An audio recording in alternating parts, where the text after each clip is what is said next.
Hello and welcome to the BookTube channel, Jack in the Book Stack, where I talk about a wide variety of book genres and the bookish lifestyle.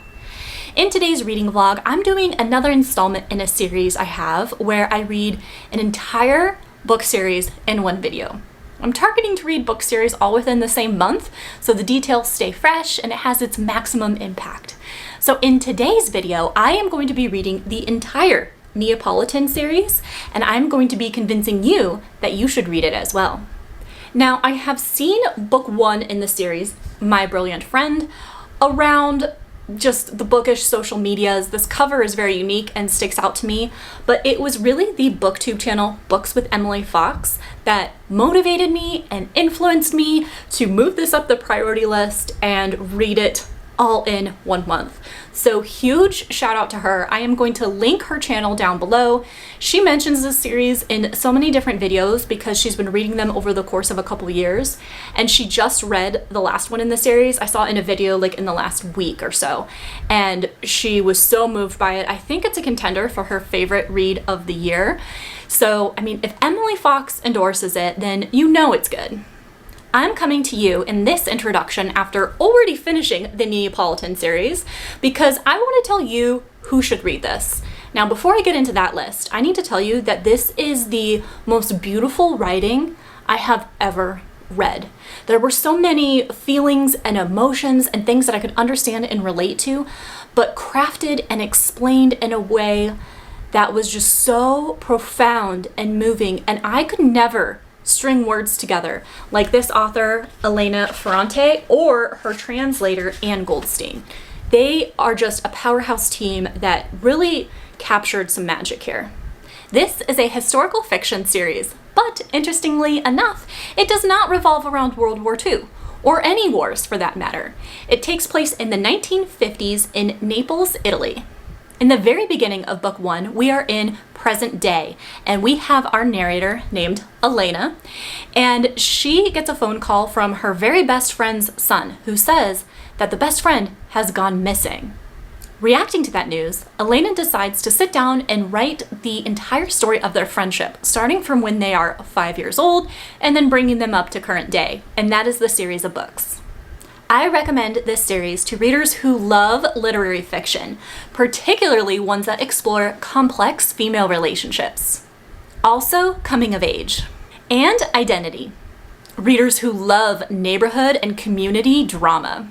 And for readers who are prepared to have a light plot, but a really character-driven story, as our characters are reacting to many life events. Really quick, I also want to call out that the format of these paper books is like my favorite format of books of all time. It's not like a flimsy cover and then it has like the flap. Is that called a French flap? I don't know what that is, but I just really enjoyed holding these physical books and reading them.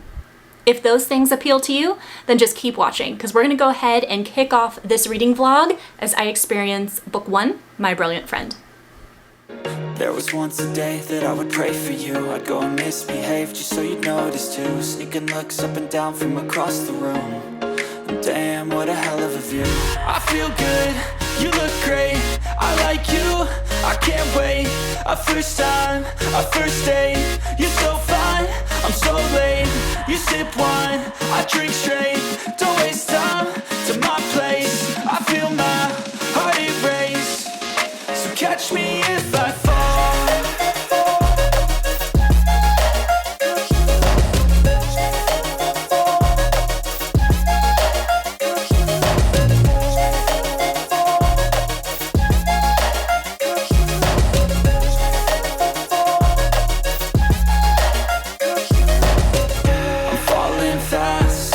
Praying that this night's gonna last. You got it all on tap, I'm loving your vibe, always have your back. We like all the same tracks, listen all night in the sheets all black. Said I'm falling fast, don't remember life before you, that's fact. I feel good, you look great, I like you, I can't wait. A first time, a first date, you're so fine, I'm so late. You sip wine, I drink straight, don't waste time to my place. I feel my heart erase, so catch me if I fall. I have finished book 1, My Brilliant Friend, so I'm here to give you my impressions of this. We are introduced to 2 girls in this book, Elena, which interestingly enough is the author's name, so I'm wondering if this is autobiographical, and Lila. We follow them from ages like 5 or 6 up until they are 17 years old. So elementary school, middle school, and high school. And this book is about their friendship, but on a broader scale, this is about poverty because both girls desperately want to escape the poverty of their family, their neighborhood, just their whole world. They are obsessed with like getting rich or, you know, getting educated, getting out, becoming authors. They like the book Little Women. They want to write a book together. So they're always thinking about ways to escape poverty, and those different ways kind of evolve as they get older. This book would be really fantastic for character-driven readers because largely we are exploring the complexity of female relationships. Elena and Lila are the best of friends, but also we explore a lot of competition and jealousy, but at the same time, fierce loyalty and encouragement. So it's like they want each other to do well, but not better than they themselves are doing. So that was a really interesting theme to explore. And they're both very intelligent. They're both very good at school. And so there's a little bit of competition in elementary school between them, like who can score better, who gets the praise from the teachers, who does better than the other kids, particularly the boys in the class. But then Elena continues on with her education and Lila has to quit school and go take care of her family and help them out.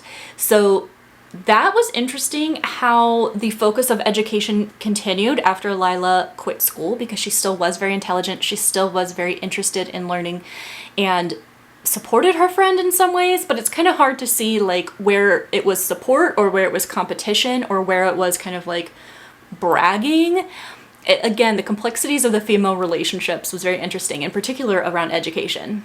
The competition just isn't in the educational setting though. Lila is very beautiful, very charismatic, and she captures the attention of everyone, but in particular, boys.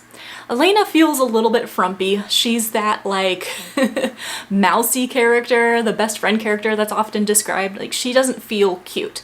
And so there's a lot of jealousy, a lot of competition when it comes to attracting men, but also attracting female friends and just attention in general. So lots of different scenarios where they're competing, but they're also really supportive of each other. And so I found it kind of fun to read and really examine different thoughts of, okay, are they being good friends or are they jealous and undermining each other? Because sometimes the line is blurred. This was translated from Italian, which I found incredibly fascinating because I thought the writing was amazing. I couldn't tell that it was translated and wasn't originally written in English. There's this one page I marked that I wanted to read to you. It's a little bit long, so feel free to skip ahead in this video if you don't care about me reading to you. But it is on page 226, and this really represents kind of the jealousy and the competition between our 2 girls. And Elena is the one in school. Lila has already left. And yet Elena finds herself kind of jealous of Lila's academic abilities. So here's an example for you. Elena has just gotten a letter, and it was from Lila. I tore open the envelope. There were 5 closely written pages, and I devoured them, but I understood almost nothing of what I read. It may seem strange today, and yet it really was so. Even before I was overwhelmed by the contents, what struck me was that the writing contained Lila's voice.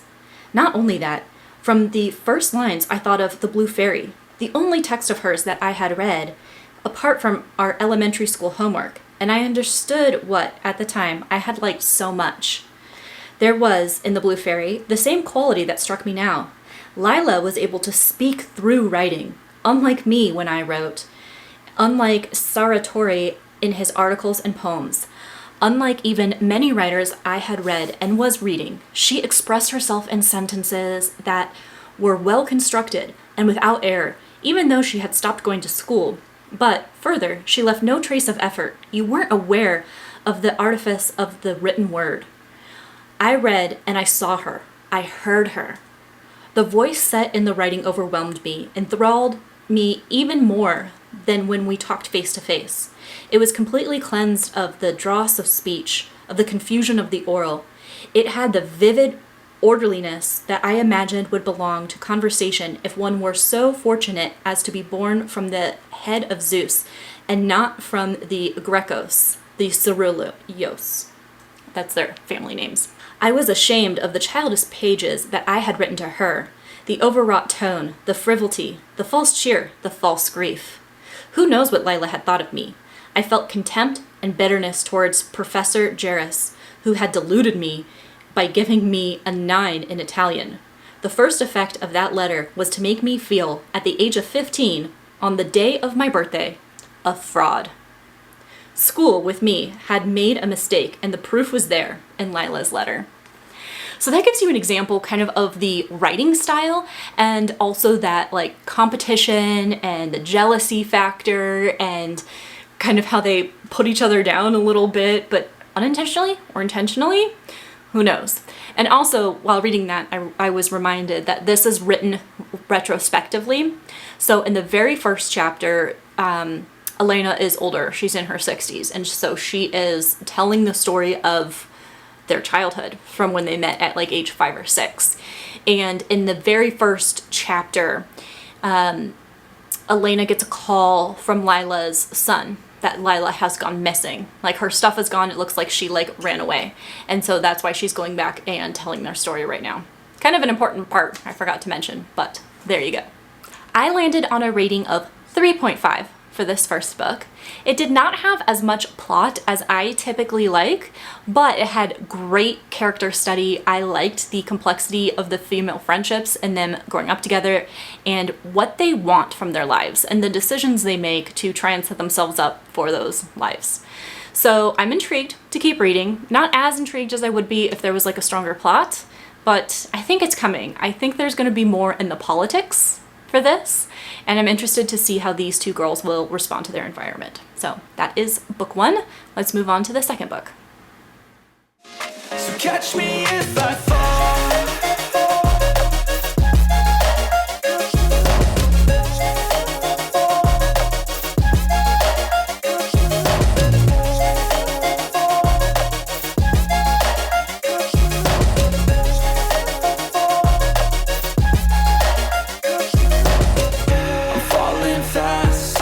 Praying that this night's gonna last. You got it all on tap. I'm loving your vibe, always have your back. We like all the same tracks, listen all night in the sheets. I have finished the second book in the Neapolitan series. This one is The Story of a New Name, and I loved it so much that I almost don't want anybody else to read it because I feel like nobody can understand it the way I understand it.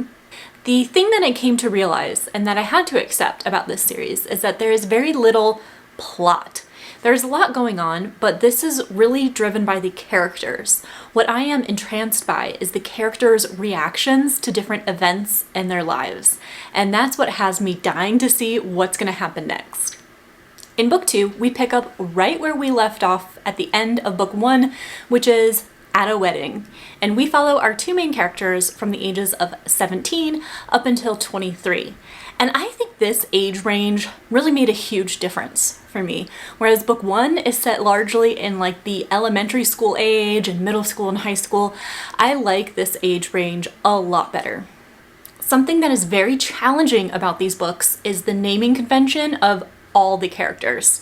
So I mentioned that we have 2 female main characters and we're following their friendship over time, but even their names are confusing.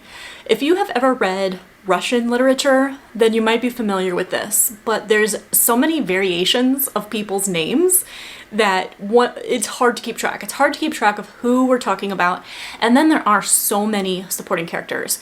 So like the 2 main characters, our narrator, her name is Elena. I mentioned because it's the same as the author's name, but she also goes by Lenu, and then Lila is her toxic best friend who goes by several other names as well. So it can be really hard to keep track of. And then there's so many like similarities, like there's a character named Nino and another named Reno, and there's like Alfonso. There's so many different similarities between the names. It's really tricky.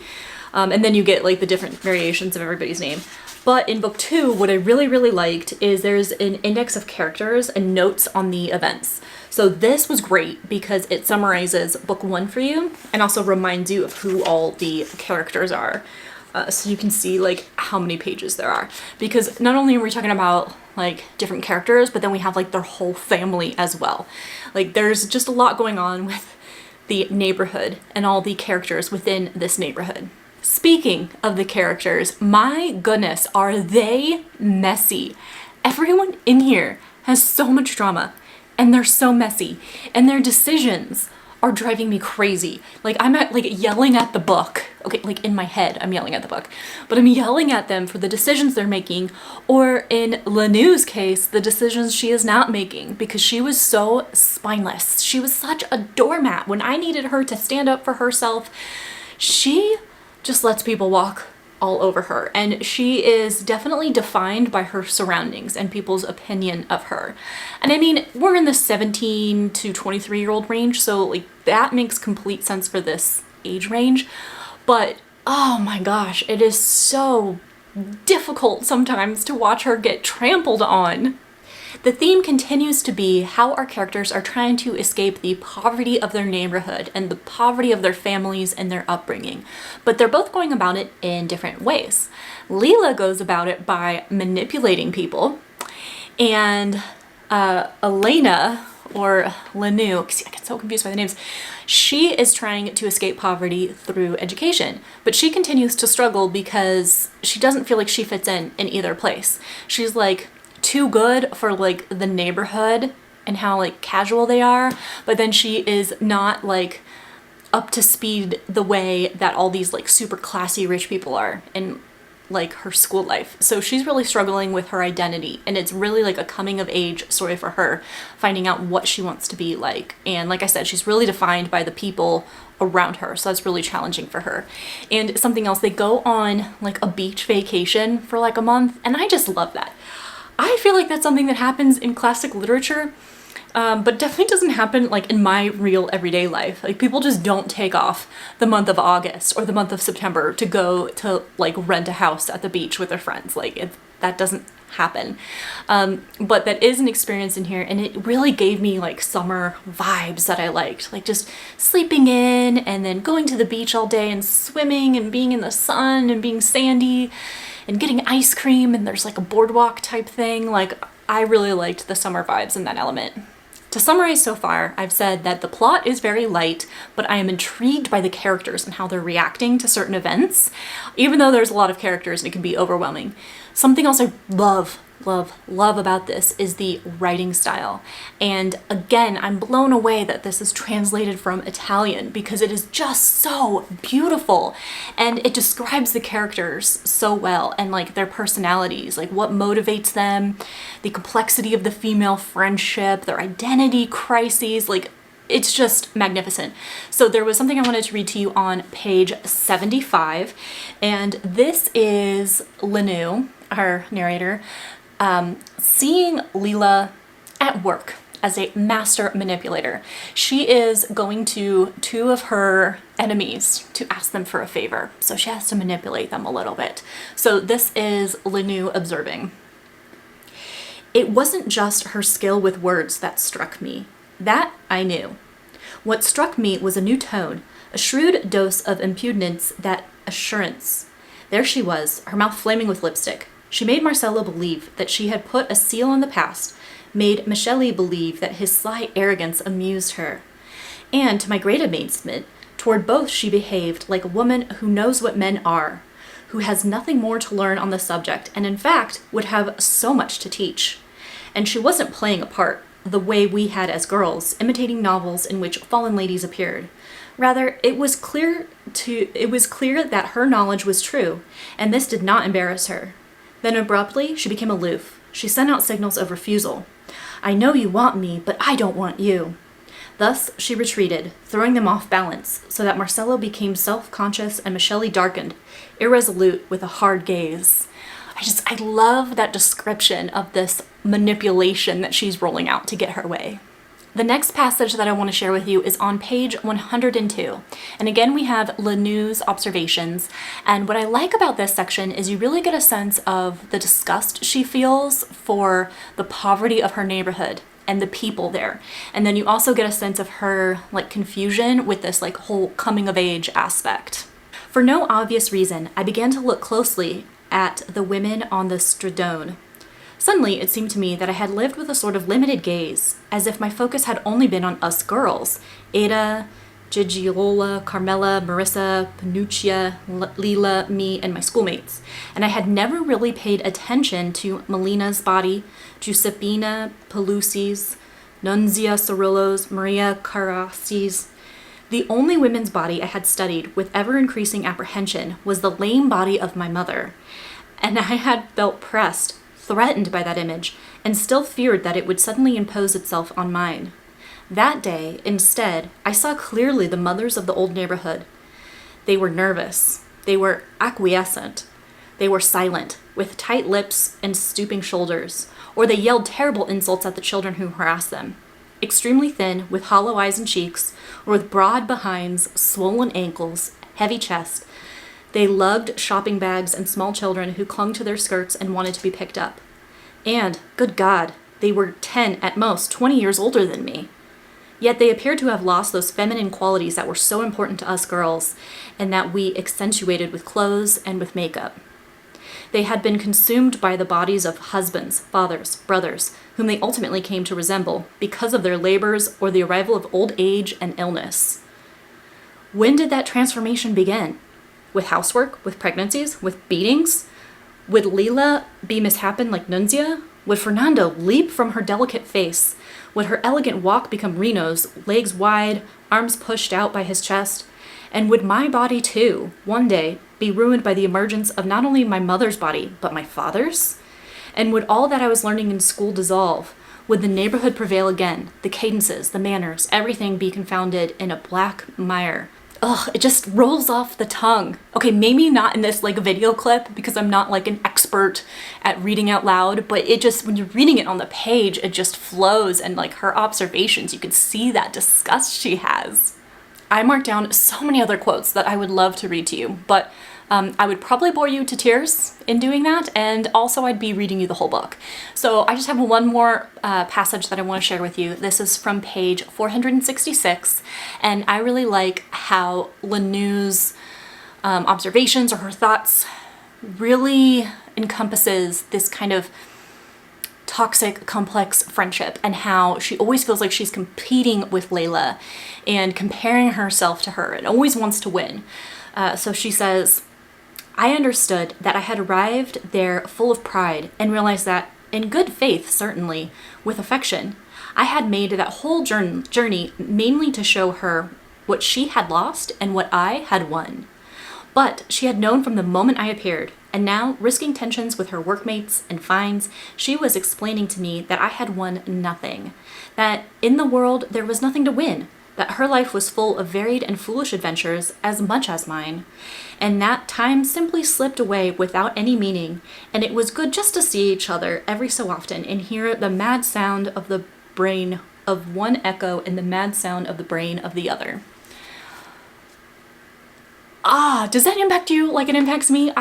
Maybe you had to be there and read the book, but this is what I mean. The writing, I am just finding so moving in this. And it's also because I've been through like 2 books now of the complexity of their friendship. And I think it's toxic. I don't know if it's healthy. But we'll see. We'll see how we go with the next book. But I rated this one 4.5. And it doesn't have to be a 5-star for me to love it. For me, the half-star like ding was really that, as I was saying, I was so frustrated with Elena or Lanou and her being a doormat, and it's just difficult to read sometimes, that kind of personality or like that aspect. So that drove me crazy a little bit, but I never hated picking this up. In fact, this was actually a really nice calm break from some epic fantasy I was reading. It was really immersive. I could just sink myself into this story and with these characters, and I felt transported. And I love when books do that, when you feel like you're in another life, like you're living another life. And it is beautiful and moving. It's very calm, and it's not peaceful in the characters' lives, but I felt peaceful reading it. So this really is hitting my mood right as well. Like I said, if it's light on plot and you're feeling like you need a little bit more fast paced, something to keep you engaged, it might be a challenging read like to pair with that mood. But man, everything is just hitting right on this one, and I am so stoked to see what book 3 has in store for me.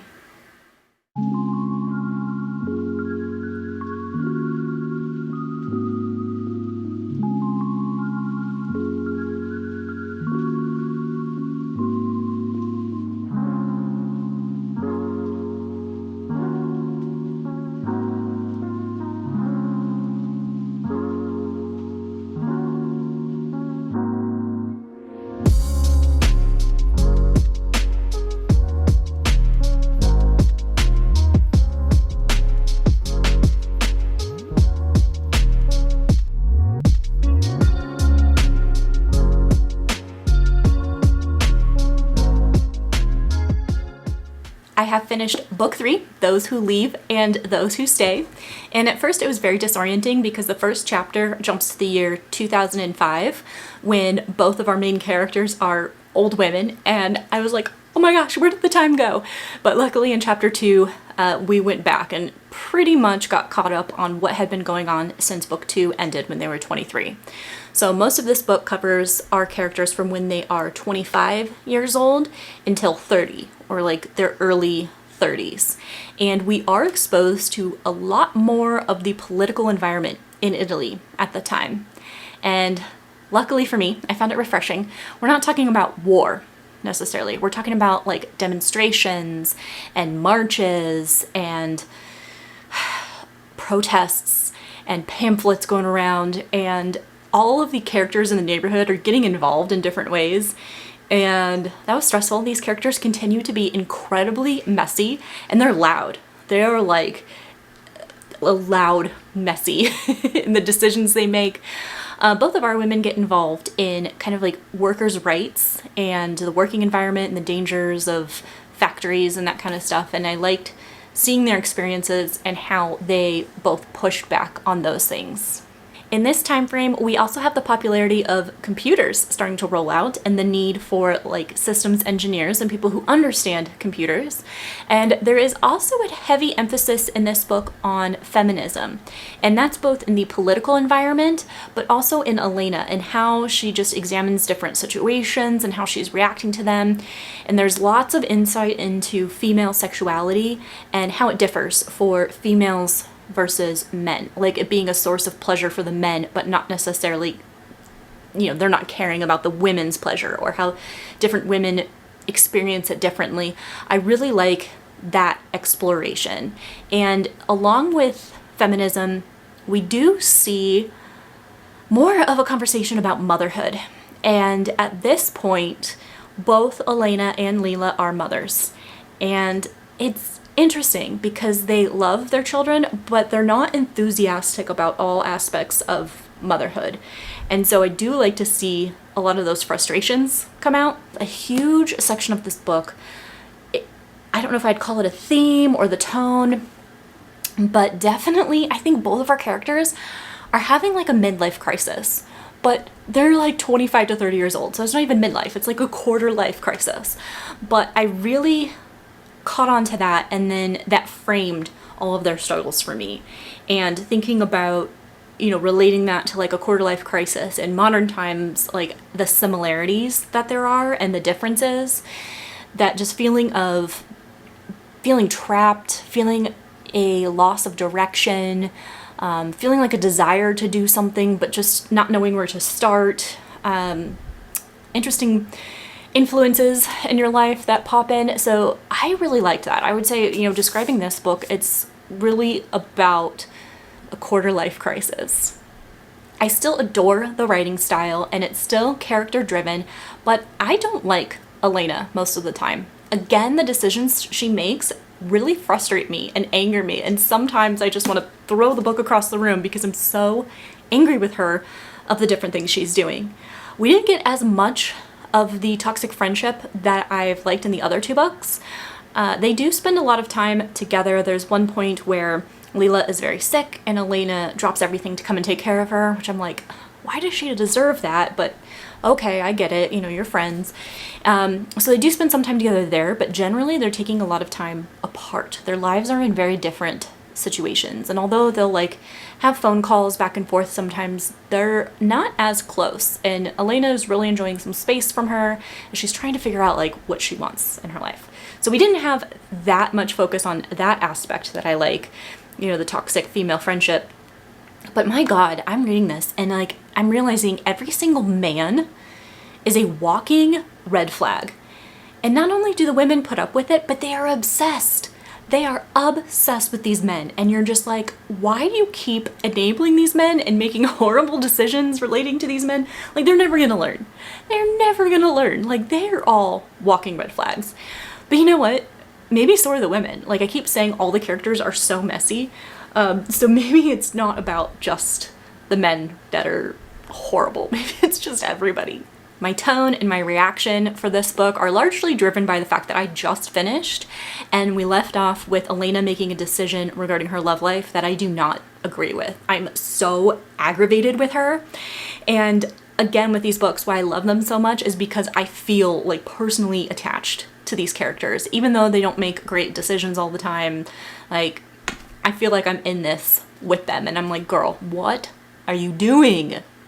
I would rate book 3 stars, mostly driven by the fact that I didn't like the focus on the political environment, and there was a lot of time spent on motherhood, which was fine. I like seeing our characters grow up and tackle these new events in their lives and these new roles they take on, but we didn't focus as much on the toxic friendship that I really adore in the other stuff.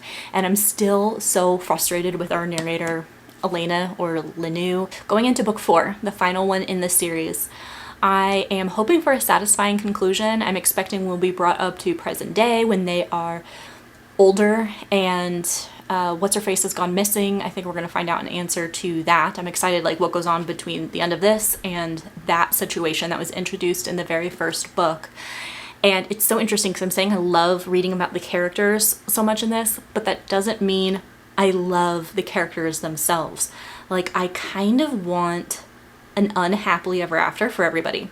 And that's so weird. Normally you're rooting for your characters to have a happily ever after, and I'm kind of with the decisions you're making, I don't know if you deserve it. I feel like you should get an ending that you deserve based on the decisions you've made in your life, how you've treated people.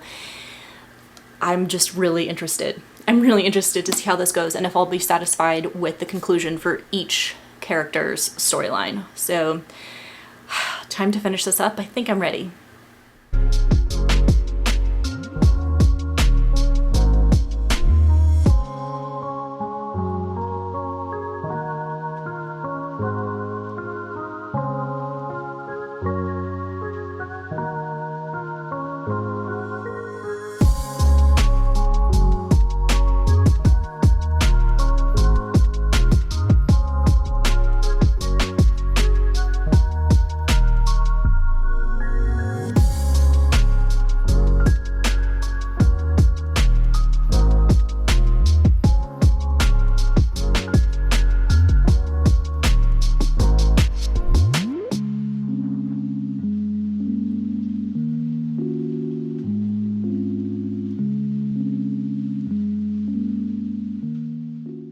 I finished book 4 in the Neapolitan series, and oh my gosh, this was 5 stars. I loved the conclusion to this series, and overall, I completely loved the Neapolitan series. In this one, we spent a lot of time with Elena and Leela when they are 32 years old, and we follow them up until they're almost 40, and in their early 40s. So we do spend a chunk of time there, but then we conclude the book when they are older, they're grandmothers, and we kind of get a summary of how things have been going for them. And we do talk about why Leela is missing. What was so fascinating to me in this book that I realized was prevalent in the other ones was how much I could admire a character, but also be disgusted by them, by how they treat people and some of the decisions they make. And I am talking particularly about Leela. In this one, wow, she is like a savage business owner, I love how she ended up. And I've mentioned that this is largely about our two characters and their friendship, but also how they want to escape poverty. And I really like how Leela ended up and the loyalty she had to her neighborhood, but she also wanted to better her situation and the situation of others. This book also really made me eat my words, because I know I said I wanted an unhappily ever after for our characters, but I never would have wished these events upon anyone, especially our characters. That was a little bit harsh. So I was feeling kind of guilty for my negative wishes towards these characters, but overall I felt incredibly satisfied with this book and how things ended up for everybody. I've mentioned before that the writing in this is what was so spectacular to me, but I want to call out not only the author Elena Ferrante, but also her translator Anne Goldstein, because I think that between the two of them, they really nailed it, and this was so magical. I really enjoyed the writing and how things were described and certain emotions I could relate to, but it could never put these words to it. It's absolutely incredible. And look, I know this vlog is really long already, so if you're still watching at this point, I'm pretty confident in saying we're friends, right? Like, this is a safe space for us. And I mentioned in one of the earlier books, I felt like it really had a tone of like a quarter life crisis. And I think that's something that really resonated with me in this series. I joke that I'm entering like a midlife crisis. I'm not even 40 yet, but I joke that I feel that those kinds of emotions, like, is this really what my life was going to be like? And mostly centered around professional stuff. I'm not going to run out and buy like a Ferrari or anything or date a significantly younger man. I just read the age gap romances. But kind of just that feeling of like, is there something more? Is this really how things are going to end up for me? How does this compare to what I expected from my life as a kid? So there is a lot of those explorations in these books, because our characters throughout their lives are dealing with their identity. They don't want to relive the lives of their mothers. They want to escape that, escape the neighborhood and the poverty. And it is just so interesting, and it really resonated with me at this moment in my life. So that is the Neapolitan series in its entirety. I really enjoyed this series. I don't think it's what I expected, but it has really impacted me, and it's going to stay with me for a long time. So I'm so glad that I read this, and I hope that I convinced you to give it a try. Thank you so much for hanging out with me in this reading vlog, and I look forward to seeing you in the next one.